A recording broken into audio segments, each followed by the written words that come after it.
Ito ma'am, Republic Act number 7438, an act defining certain rights of a person arrested, detained, or under custodial investigation, as well as the duties of the arresting, detaining, and investigating officers, and providing penalties for the violation thereof.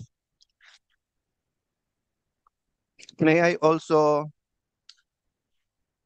akin to court na pagkawala po o hindi pinayagan yung ebidensyang i-offer, dito i-proffer.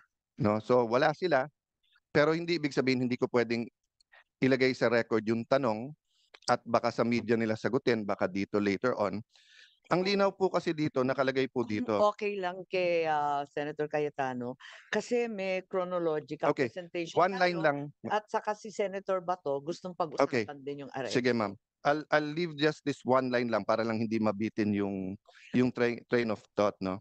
Nakalagay kasi dito, any person arrested or detained under custodial investigation shall be allowed visits by conferences or any member of his immediate family or any medical doctor or priest or religious minister chosen by him or by any member of his immediate family or by his counsel.